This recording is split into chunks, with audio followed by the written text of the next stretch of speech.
जय हिंद जय बिहार। ये क्लास 10th की 4वां लेसन वर्णिका का 4th लेसन है नगर। इसके लेखक है सुजाता। इन्होंने समाज में ऐसी कुरीतियों के विरुद्ध आवाज उठाए हैं जो आपको सोच करके आत्मा भी कांप जाएगा। सबसे मनुष्य की आवश्यकताएं हैं जन्म के बाद रोटी, कपड़ा और मकान, और उससे भी ज्यादा जरूरत। कहीं आधी रोटी, कम रोटी खा के जी सकता है, कपड़ा फटा पहन के रह सकता है, मकान कहीं नहीं हो तो रोड पर रह सकता है, लेकिन जब बीमार हो आदमी तो कहीं का नहीं रह सकता है और जीवित भी नहीं रह सकता है।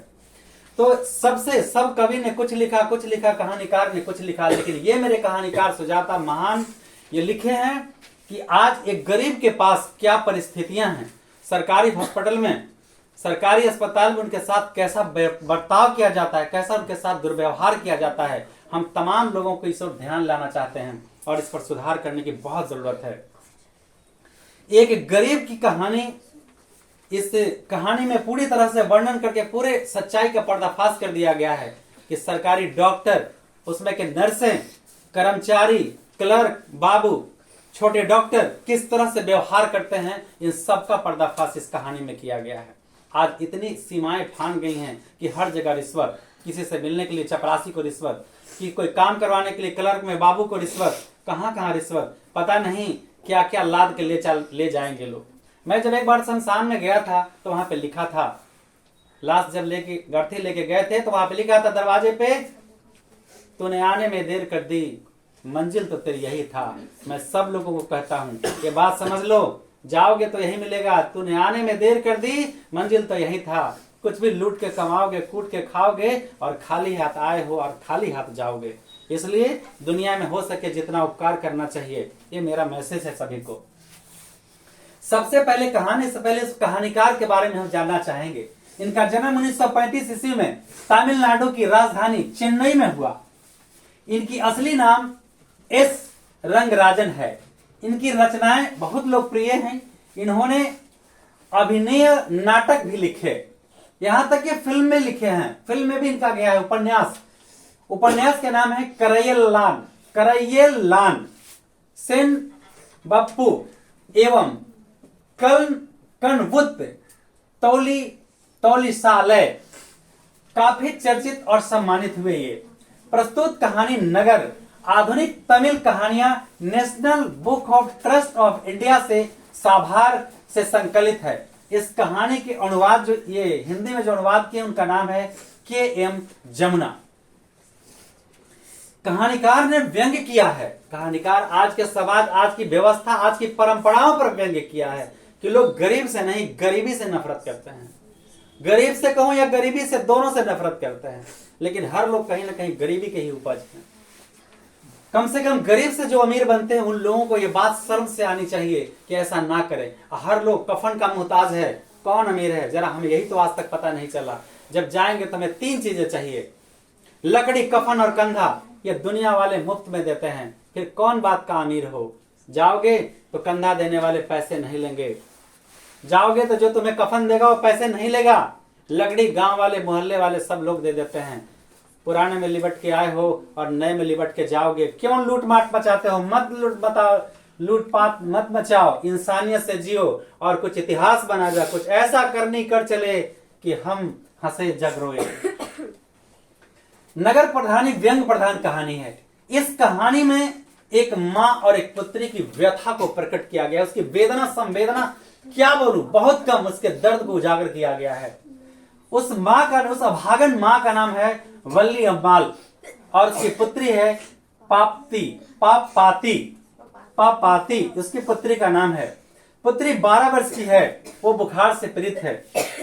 गांव के प्राथमिक स्वास्थ्य केंद्र के डॉक्टर बताते हैं कि आपकी बेटी को बुखार है, बड़े अस्पताल में ले जाना पड़ेगा, और वो पुर्जा काट के देते हैं। ऐसा रूल होता है कि बड़े छोटे डॉक्टर जब ट्रांसफर करते हैं तो बड़े हॉस्पिटल में जाने के लिए तो उनको पुर्जा दिया जाता है। पुर्जा से वो ट्रांसफर करते हैं कि भाई अब ये बड़े अस्पताल में ले जाइए, इसे दिखाइए। जब वो बड़े अस्पताल में आते हैं तो बड़े डॉक्टर से मिलते हैं, बड़े डॉक्टर उन्हें देखते हैं, आंख खोल करके देखते हैं, माथा बजा करके देखते हैं, और तरह तरह से बड़े डॉक्टर अपने डॉक्टरों की टीम के साथ चेक करते हैं। और मोनिनजाइटिस नामक रोग, डॉक्टर को ऐसा अंदाज लगता है कि मोनिनजाइटिस नामक रोग उस बच्ची को हुआ है। कहानीकार ने नगर कहानी में मदुरै नगर की अस्त व्यस्त व्यवस्था की झांकी प्रस्तुत की है। देखिए, हर लोग व्यवस्थित है, हर लोग व्यस्त है, कोई भी व्यस्त नहीं है। खेत में काम करने वाला किसान भी व्यस्त है, क्योंकि वो अन्न का दाना उपजा के लोगों का पेट भरता है। एक ठेला खींचने वाला भी व्यस्त है। सेठ साहूकार नजर गड़ाए रहता है कि कौन ग्राहक मेरे पास आने वाला, वो भी व्यस्त है। दुनिया में हर इंसान व्यस्त है, लेकिन व्यस्त होने का तरीका होता है अपना अपना। अगर हम औरों के लिए व्यस्त हैं, हम अगर क्या बोले परोपकार के लिए व्यस्त हैं, तो हम व्यस्त नहीं कहलाते, कभी व्यस्त होते नहीं। परमात्मा उनको ऊर्जा देता है। जो लोग समाज के लिए, देश के लिए, दूसरों के लिए काम करते हैं, उनके लिए तो परमात्मा ऊर्जा देता है। वो कभी व्यस्त नहीं होते हैं और ना कभी व्यस्तता महसूस करते हैं। भगवान के दरवाजे पर तो चोर भी मांगने जाता है, क्या कभी वो व्यस्त होते हैं? इंसान भी मांगने जाता है, क्या कभी व्यस्त होते हैं? तो जो व्यक्ति अच्छे होते हैं वो कभी व्यस्त नहीं होते, उनकी जिंदगी ही उपकार के लिए होता है। क्या नदी में स्नान करने वाले नदी ने कभी कहा कि हम व्यस्त हैं? वृक्ष कबहू नहीं फल बखे, नदी न संचय नीर, परमारथ के कारण साधु धरा शरीर। पर आज सारे लोग ढोंगी हो गए हैं। पता नहीं हम भी शायद हों, या हम कैसे कह दूं कि ना है। तो सारे व्यवस्था अस्त व्यस्त है। मदुरै पांड्या लोगों की दूसरी राजधानी है। हमारे देश के प्राचीन चित्रों में उल्लिखित मथुरा अंग्रेजों द्वारा मदुरा कहा जाता था और यूनान के लोग द्वारा मदोरा कहा जाता था उन्हें। ठीक है, नगर तमिल वाले लोगों की मदुरै ही है, तमिलनाडु के लोग उसे मदुरै ही कहते हैं। अब देखिए, लड़के बड़े हॉस्पिटल में वो माँ उसको लेके आ जाती है, बड़े डॉक्टर इलाज करते हैं, मतलब वो जांच करते हैं और जांच डॉक्टरी की टीम के द्वारा जांच करते हैं। और वो जो डॉक्टर थे स्नातकोत्तर एमडी को पढ़ाते थे, डॉक्टरी को पढ़ाते थे, स्नातकोत्तर के बच्चों को। उनका टीम आया, डॉक्टर साहब का पूरे टीम के साथ उस लड़की को देखे, जांच किए, वो जांच किए और बाकी डॉक्टर भी उनको उसके अनुसार देखे, ताकि वो जाने की किस तरह करोगे पढ़ने वाले या जो भी डॉक्टर हो। तो डॉक्टर ने बताया मोनिंजाइटिस नामक रोग है उस लड़की को। तो बड़े डॉक्टर ने क्या किया, बड़े डॉक्टर वो विदेश से पढ़ के आए थे, बड़े डॉक्टर विदेश से पढ़ के आए थे, स्नातकोत्तर को पढ़ाते थे। तो बड़े डॉक्टर चेक करने के बाद एक डॉक्टर थे, डॉक्टर धनशेखरन, उन्होंने बड़े डॉक्टर ने डॉक्टर धनशेखरन को आदेश दिया कि इसकी देखिए, इसको क्या प्रॉब्लम है, इसको ठीक करिए। अब वो समझिए ये बड़े डॉक्टर का असिस्टेंट होगा धनशेखरन साहब। तो बड़े डॉक्टर ने क्या किया, बड़े डॉक्टर ने दूसरे डॉक्टर को कहा, धनशेखरन ने श्रीनिवास जी थे, उनको कहा कि भाई इसको देखो क्या करना है, कैसे कैसे करना है। फिर उसको पुर्जा करता है, नाम पूछा जाता। तो बेचारी अनपढ़, उसकी माँ अनपढ़ थी, पढ़ी लिखी नहीं थी। आज बताइए, आज के तो कहानीकार दोनों तरफ वार कर रहे हैं आज कि पढ़ाई अति आवश्यक है, अगर नहीं पढ़ेंगे तो परेशानियां होगा। ऐसी कोई बेवकूफ बनाएगा, कहीं धक्के दे देगा, कहीं यहां तक कि आगे देखते हैं। पहले श्रीनिवासन को बताकर डॉक्टर आगे बढ़ गए दूसरे जगह देखने के लिए, मतलब चले गए या पढ़ाने चले गए। चारों तरफ बेचारी पुर्जा लेकर के इधर उधर घूमती है। पुर्जे पर लिखा था 48 नंबर कमरा। तो पता नहीं उसे पूछा गया क्या जवाब देती है क्या, क्योंकि वो भाषा उसको समझ में नहीं आता था। बड़े डॉक्टर उसको अच्छा से समझा नहीं पाते थे। देखिए यहाँ कमी है, ज्ञानवानों को चाहिए कि जिसके पास ज्ञान नहीं हो उसका साथ अच्छा बर्ताव करें, अच्छे से बात करें, उसको अच्छे से समझाएं, ताकि उसके आत्मा की तृप्ति हो। जिस तरह एक प्यासा जल पीता है तो तृप्त हो जाता है, लेकिन आज ऐसा देखने को नहीं मिलता। उस प्यासा को और पानी दिखा करके जल्दी मुआ दिया जाता है, ऐसा होता है। अब तो हॉस्पिटल में यही हालत है कि लोग दलाल घूमते रहते हैं। प्राइवेट हॉस्पिटल का एजेंट, डॉक्टर खुद एजेंट होता है उसका, कहता है फलाने जगह एडमिट कराओ, फलाने जगह ये करो, फलाने जगह सारा कराओ। कौन डॉक्टर है? मैं एक भी डॉक्टर के बारे में चैलेंज तो नहीं करता, दुनिया में एक से एक डॉक्टर के रूप में भगवान है, लेकिन आज देखते कि डॉक्टर लिखता है फलाने जगह एक्सरा कराने चले जाओ, फलाने जगह ब्लड टेस्ट कराने चले जाओ। क्यों चले जाओ फलाने जगह, क्यों चले जाओ? वो कमीशन क्यों खाते हो? लाद के ले जाओगे, चेत जाओ। तुम डॉक्टर भगवान का दूसरा रूप हो, ऐसा करना पाप है, और उस पाप का फल तेरे संतान पर पड़ेगा एक दिन। चाहे डॉक्टर हो, मास्टर हो, कोई भी हो, वकील हो, कोई भी पैसे वाला हो, अगर गलत ढंग से पैसा कमाओगे तो उसका नतीजा तेरे आने वाले पूर्वजों और वंशजों सबों पर पड़ेगा। पूर्वजों तेरे नरक में देख के तरसेंगे कि कैसे मैंने ऐसे संतान दुष्ट को जन्म दिया। और आगे वाला तो समझदार हो, ज्यादा क्या बोलूं, बुरा लगे तो पहले सॉरी बोल देते हैं, इससे ज्यादा वक्त नहीं है। पास चले जाने को 48 नंबर कमरे में उसे भेजते हैं। बेचारी यहाँ वहां घूमते रहती है, रोने लगती है बरामदे में घूमते घूमते। तो वहां डॉक्टर में कौन रो रहा है, किसका क्या पता है, कुछ नहीं। उसको बेचारा कहता है साइड बन के रहो, तरह तरह की बातें। नर्स उसको वैल्यू नहीं देता, परिचारिका या जो भी उसको कुछ नहीं वैल्यू देता। बेचारी परेशान होकर इधर से उधर जाती रहती है। अंत में जहां जाना चाहिए उस जगह पर वो पहुंचती है, एक सज्जन उसे पहुंचा देते हैं। और बड़े डॉक्टर का ऑर्डर था कि उस बच्चे को तुरंत भर्ती किया जाए, लेकिन यहाँ पर बड़े डॉक्टर की बात की अवहेलना होता है, वो भर्ती नहीं कराते हैं और उसे 7:30 बजे आने के लिए कल होके देखिए यहाँ पे लिखा गया कल होके 7:30 बजे आने के लिए वहां क्लर्क या जो भी बाबू थे कह देते हैं। अब डॉक्टर साहब जैसे ही पढ़ा के आते हैं, बड़े डॉक्टर पढ़ा के आते हैं तो उस लड़की को खोजते हैं, पापती को खोजते हैं, वो लड़की कहाँ एडमिट हुई है। तो पता चलता है कि वो लड़की कहीं एडमिट नहीं है। वहां वार्ड वाला बोलता है कि नहीं, ऐसी लड़की कोई आई ही नहीं है, अगर आई है तो उसके बदले कोई आया था, तो हमने उसको 7:30 बजे कल होके बुलाया है। डॉक्टर साहब वो एकदम भड़क जाते हैं, पूरा गुस्सा हो जाते हैं, कहते हैं अभी उस बच्ची को खोज के लाओ, और गुस्से में कहते हैं I want that girl admitted now. Doctor साहब बहुत गुस्से में आके कहते हैं I want that girl admitted now, उसको जल्दी ढूंढ के लाओ और अभी उसको एडमिट करना है, क्योंकि डॉक्टर साहब उसके तकलीफ को समझते थे। क्या बोलूं, बड़े लोग तो बड़ा अपनी बड़प्पन थोड़ी खोते हैं, अच्छा तो होते ही हैं, ऐसे नहीं कि डॉक्टर भगवान है, ये तो डॉक्टर भगवान के रूप है, उसको खोजवाते हैं, चारों तरफ नर्स परिचारिका चारों तरफ खोजने जाती है, और क्लर्क वगैरह चारों तरफ ओपीडी में खोजते हैं, लेकिन वो तो वहां से चल चुकी थी। तो आज ये मतलब हॉस्पिटल की हर जगह यही दुर्दशा है। हॉस्पिटल में देखिए दलाल लगा हुआ है, वहां ऑपरेशन कराइए, वहां ये कराइए, वहां ये कराइए। देखिए मंत्री जी संतरी जी जो भी है स्वास्थ्य विभाग में, अगर आप ध्यान देंगे तो ऐसे लोगों को इन परेशानियों से नहीं गुजरना पड़ेगा, और डॉक्टर लोग ध्यान देंगे। मैं तेजस्वी जी का बहुत आभार व्यक्त करता हूँ। एक वीडियो में मैंने देखा हूँ कि वो करीब करीब आधी रात के 12-1 बजे हाजीपुर और कहाँ दफ्तर में जा करके और जांच कर रहे थे और बता रहे थे कि दवा क्यों नहीं खुला है, ओपीडी क्यों नहीं खुला है, ये नहीं खुला है। ऐसे ऐसे मंत्री जी दिन हो जाएंगे तो देश न जाने कहां से कहां पहुंच जाएगा और दर्द किसी के पास नहीं रहेगा। वो कह रहे थे हमें जनता ने चुन के भेजा है न्याय के लिए और मैं करूंगा। खैर मैं किसी पार्टी का नहीं हूं और कहना मैंने देखा, इसलिए जो सच्चाई सामने आया, प्रेस वालों ने हमको दिखाया, मीडिया इलेक्ट्रॉनिक ने दिखाया और मैंने ये बात बोल दिया कि ये बहुत अच्छा। ऐसे सभी मंत्रियों को अपने अपने विभाग में काम करना चाहिए और देश की दुर्दशा स्वयं सुधर जाएगा। अब कहानी में विशेष में क्या लिखा है मैं उसकी तरफ आगे नजर ले चलता हूं। देखिए कुछ कहानी में कहानीकार ने क्या लिखा है।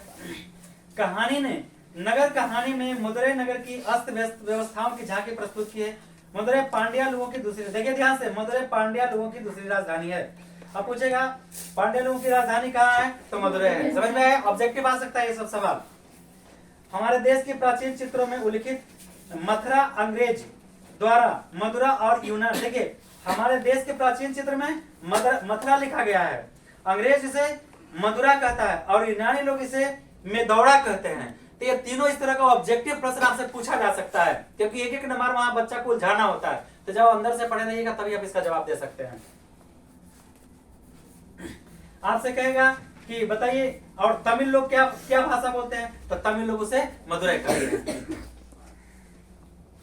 कहानीकार उस नगर की व्यवस्था देखकर दंग रह जाता है, क्योंकि देखिए नगर के बारे में क्या क्या है, वह ट्रैफिक पुलिस, खादीदारी लोग, नेता कर जुलूस करते या क्रीच मार के जाते हुए लोग, सारे के बारे में कहानीकार ने वर्णन किया है। और ये मतलब व्यस्त नगर, नगर समझते हैं गांव, गांव के बाद नगर, नगर के बाद महानगर। जैसे पटना क्या है, नगर है, और बंबई क्या है, महानगर है। तो नगर के बारे में चर्चा कर, जैसे हमारा पटना पीएमसीएच हॉस्पिटल है, उसी तरह किसी बड़े हॉस्पिटल की बात कर रहे हैं यहाँ। कहानीकार उस नगर की व्यवस्था देखकर दंग रह जाते हैं, क्योंकि एक ओर दीवारों पर विभिन्न वस्तुओं के विज्ञापनों का पोस्टर सटा होता है। देखते हैं शहर में जाते तब विज्ञापन सटा हुआ रहता है कि नहीं रहता पोस्टर। कहीं कहीं नलों पर घड़े की कतार, कहीं छोटे बच्चों की निर्भीकता के साथ मिट्टी से खेलते देखता है, तो कहीं कलफ लगी नीकर कमीज पहने हुए पुलिस वाले, नीकर कमीज समझते हैं यहाँ पे लगाया हुआ रहता है, अरे पुलिस लोग नहीं लगाते हैं टाइप टाइप का, और यहाँ पे सब कुछ लगाए हुए रहते हैं, पूरा क्रिच मार के खादी लोग, नेता लोग इनकलाब जिंदाबाद करते हुए सड़क के किनारे लोग जाते रहते हैं। इसी के बारे में कहानीकार वर्णन किए हैं। ट्रैफिक पुलिस गाड़ी को नियंत्रित करते रहता है, ये सब का वर्णन, मतलब पूरा भीड़ भरा शहर है। कहानीकार को इन सारे दृश्यों को देखकर ऐसा लगा मानो ब्राउनीय गति सिद्धांत का पालन हो रहा है। साथ ही खदरधारी लोगों के जुलूस सड़क की बाईं ओर रेंग रहा था, तो चप्पल रहित गंवार लोगों की भीड़ एक सूखी हुई बैगे नदी की पुल देखकर उन्हें लगा कि यही मदुरै है। तो मदुरै के भीड़ भरा जगह का व्यस्त परिचय किए हैं, वहां पे बताए वर्णन किए हैं। एक गरीब बिना चप्पल के चल रहा था, उसका भी वर्णन किए हैं। क्रीच मार के लोग चल रहे, उसका भी वर्णन किए हैं। खद्देदार जुलूस निकल के चल रहा है वहां, मतलब पूर्ण रूप से शहर है, इनकलाब भी वहां हो रहा था। ये वर्णन तमाम रोगी को देखने का, जो पपाप्ती को देखते हैं रोगी बड़े डॉक्टर, वो ये दृश्य स्वयं कहानीकार सुजाता देखे हैं, स्वयं देख करके उसका वर्णन किए हैं कि हमारे देश की दुर्दशा है। ऐसे ऐसे कवियों को तो सलाम करना चाहिए, लेखकों को। लेकिन कहानी पापाप्ती नामक लड़की से आरंभ होती है। यानी इस कहानी का नायक कौन है? पापाप्ती नाम है ना इस कहानी का मेन नायक, क्योंकि पूरा कहानी इसी के इर्द गिर्द घूमता है। पापाती अपने माँ वलियल्लम के साथ नगर आती है, क्योंकि गांव के छोटे डॉक्टर ने उसे कह दिया था, प्राथमिक डॉक्टर कह दिए थे कि इसे ले जाइए बड़े अस्पताल में दिखाइए। वो बड़े अस्पताल में जैसे ही दिखाने के लिए आती है, वो कुछ नहीं जानती थी। बड़े डॉक्टर आते हैं, पुर्जा कटता है, पुर्जा कटने के बाद बहुत दिक्कत के बाद फिर उसकी जांच होती है। बड़े डॉक्टर देखते हैं पूरे डॉक्टरों की टीम के साथ, उसके आंख खोल करके, सर हिला करके, इधर उधर करके सर को पूरी तरह देखते हैं, और ये रोग का नाम बताया डॉक्टर साहब ने, मोनिनजाइटिस।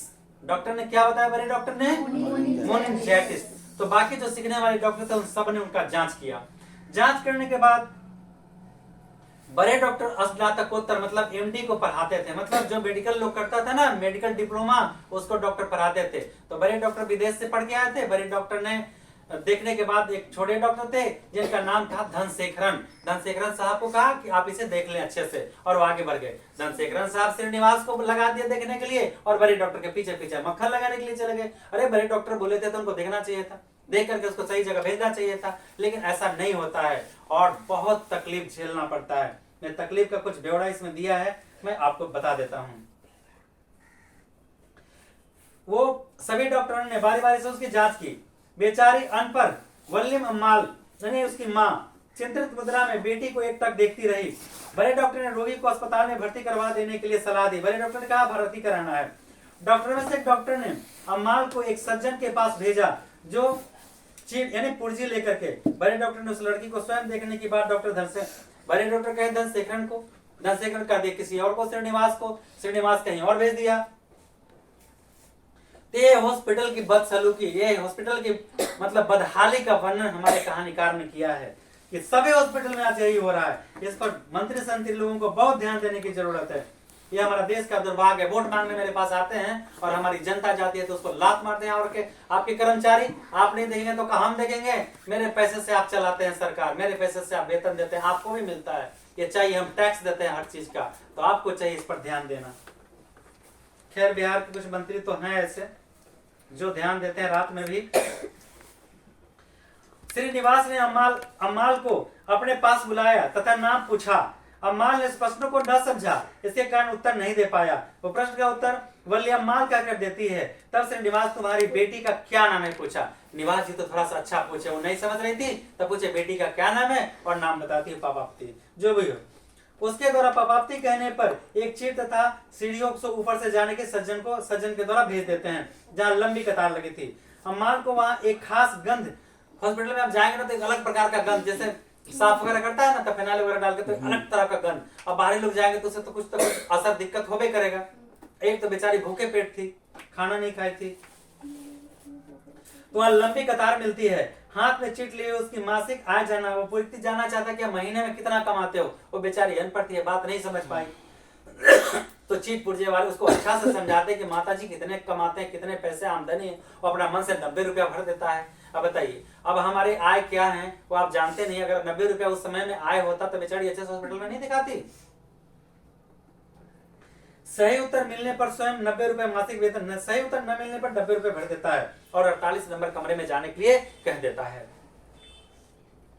वो इधर उधर घूमने लगती है क्योंकि 48 नंबर कमरा चुन पाना उसके लिए संभव, जान पाना उसके लिए संभव नहीं था, क्योंकि बेचारी पढ़ी लिखी नहीं थी।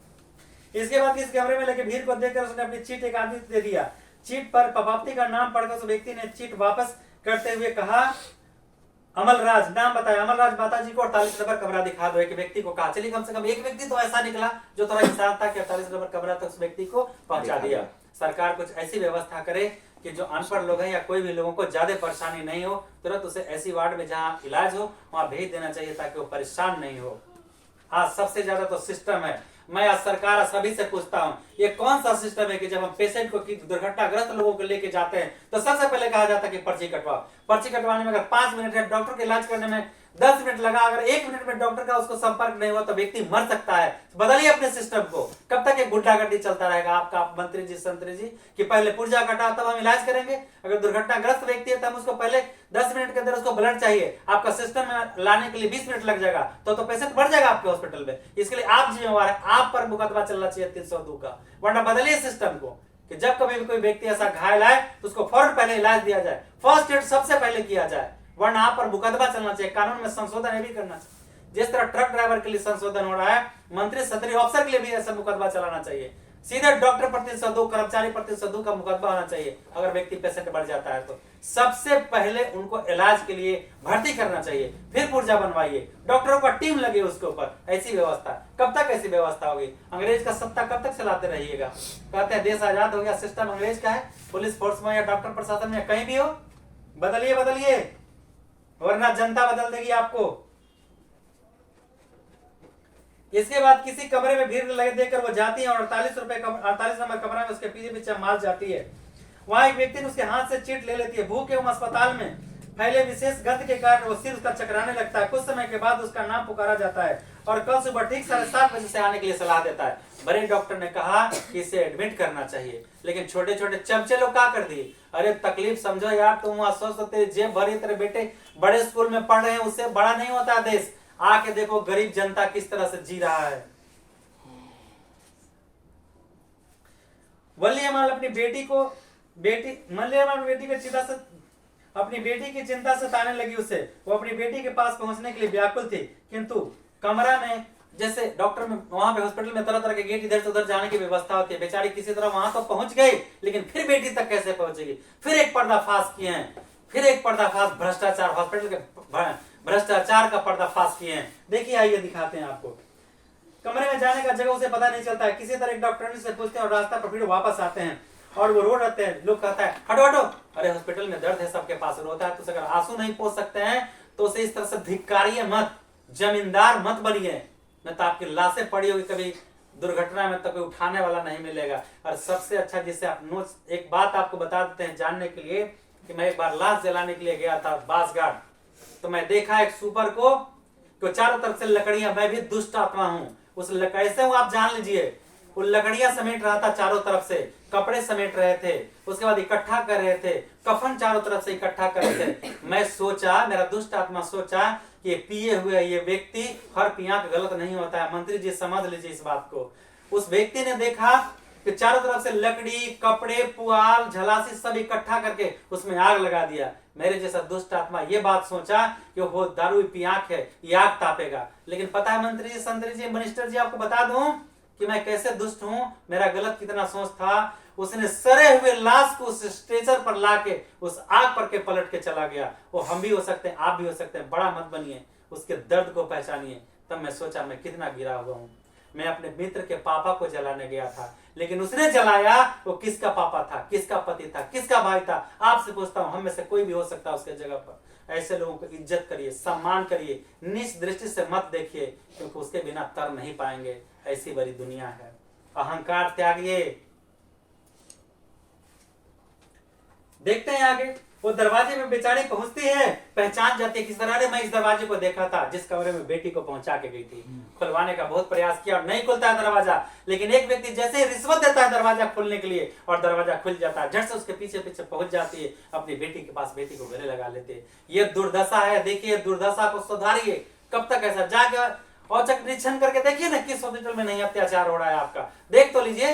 वरना प्राइवेट में लोगों को जाने की जरूरत क्या था? बताइए, टैक्स देते हैं, डॉक्टर का पेमेंट मिलता है। मंत्री जी आपको पैसा, मेरे टैक्स का जाता है, जनता के टैक्स का जाता है, गली का नली का जाता है, फिर भी आप क्या करते हैं? बैठ के ऐश करते हैं। जरा देखिए तेजस्वी जी, आपको तो मैं धन्यवाद दे दूं, क्योंकि मैं वीडियो में देखा हूं कि आप हाजीपुर में औचक निरीक्षण कर रहे हैं। भगवान आपको और भी ऊंचे पद तक ले जाए, ताकि देश आपके हाथों में जाए और संभाल सके। मैं किसी पार्टी का नहीं हूं, मैं चमचा नहीं जो किसी का चमचागिरी करता हूं, जो सच है वो बताता हूं। इस तरह से बेटी को दरवाजे से लेकर फिर वो निकल जाती है कि यहाँ बहुत परेशानियां हैं, और बेटी को छाती में लगाकर अपने रिश्ते पर बैठ कर चली जाती है। डॉक्टर साहब जैसे ही बड़े डॉक्टर एमडी के छात्र को पढ़ा के लौटते हैं और उस 12 साल की बच्ची का पता लगाते हैं कि बच्ची कहाँ है, और पता लगाते हैं कि इसे एडमिट किया गया या नहीं किया गया, तो पता चलता है कि पाल के लड़कों ने उस कलर के पास जाते हैं और पता चलता है कि उन्होंने कल कह करके कहा, कलर कहा कि भाई मेरे पास ऐसी कोई बच्ची नहीं है 12 साल की, अगर आए भी होगी तो कोई दूसरा कोई आया होगा, हम उसे 7:30 बजे बुलाए हैं। ऐसा कह के डॉक्टर साहब यहाँ पे देखिए, मैं डॉक्टर, ऐसे डॉक्टर को तो ईश्वर लंबी आयु दे जो लोगों का इलाज इस तरह से करते हैं। डॉक्टर बहुत गुस्से में आ जाते हैं और जैसे उनको पता चलता है कि लड़की नहीं भर्ती हुई है, वो गुस्से में आ जाते हैं और क्लर्क को सभी को बोलते हैं कि जाओ अभी उसे ओपीडी में खोजो। परिचारिका वगैरह सभी लोग जाती है और चारों तरफ उसे खोजती है, पर वो कहीं नहीं मिलती है। वो रिक्शे से बस अड्डे के लिए चल पड़ी थी। बड़े डॉक्टर बहुत गुस्सा होते हैं और डॉक्टर धनशेखरन को ओपीडी में कहकर भेजते हैं, जल्दी जाओ, और उसे कहते हैं, डॉक्टर धनशेखरन को कहते हैं, I want that girl admitted now. ऐसा ही डॉक्टर चाहिए, सभी ऑपरेशन थिएटर में, सभी हॉस्पिटल में ऐसा ही डॉक्टर चाहिए। ये मेरा देश सुधर जाएगा, विदेश से लोग आएंगे इंडिया में फिर से डॉक्टरी पढ़ने के लिए, हमारे देश के लोगों को जाना नहीं पड़ेगा।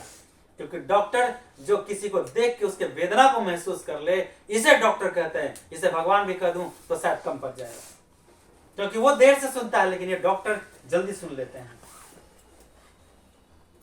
लेकिन वल्ली अमल ने इसे मामूली बुखार, क्या कि उस जो बेटी, माँ का चिंता था बेटी के लिए, लेकिन वल्ली अमल से मामूली बुखार समझ के मुनांडी पट्टी एक वैद्य के पास चली गई और बेटी के ठीक होने के लिए वैद्येश्वर मंदिर के दोनों हाथों में रेजगारी भरकर चढ़ाने की मन्नतें मान ली। देखिए, जब लोग हार जाते हैं तो अंत में भगवान की शरण में जाते हैं। ए डॉक्टर साहब, लोग आपको भगवान कहता है।